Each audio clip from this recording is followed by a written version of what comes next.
What are the long-term effects of gender-based violence? Imagine living with a shadow that never quite leaves your side. That's what survivors of gender-based violence often face long after the violence stops. It's not just about the immediate injuries or scars.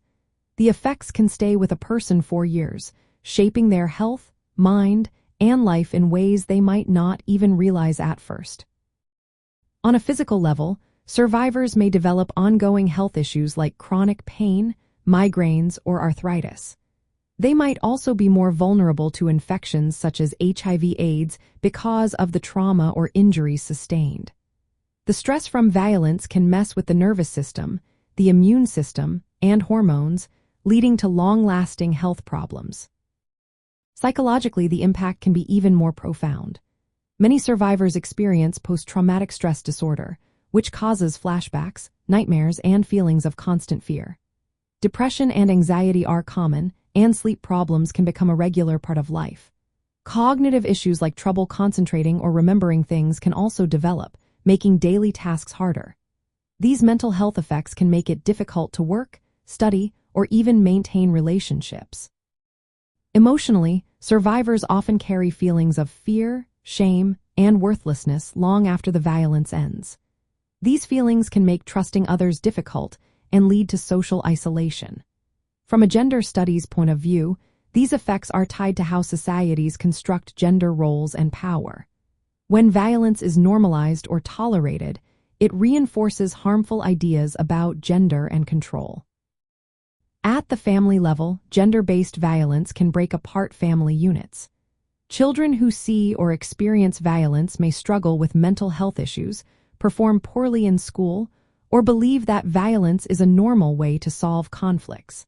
This can create a cycle where violence is passed down from one generation to the next. On a community level, the economic costs are significant. Survivors may be unable to work or earn an income, which affects their families and communities. The social fabric can weaken when violence is widespread, leading to less trust and cooperation among community members. Cultural norms and institutions also shape these long-term effects. In some societies, survivors face social pressure or stigma that discourages them from seeking help or leaving abusive situations. Religious or social expectations can make it harder for survivors to access justice or support. Understanding these long-term effects from an anthropological perspective helps us see how gender, culture, and power influence the cycle of violence. It shows us that addressing gender-based violence requires more than just helping individuals. It calls for changing social norms, improving legal protections, and creating supportive environments. Efforts to heal and prevent future violence must consider all these layers. Providing medical care, mental health support, and legal aid is essential. But so is challenging the cultural beliefs that allow violence to happen or go unpunished. By understanding the full picture, we can work toward a world where survivors are supported and violence is less likely to occur.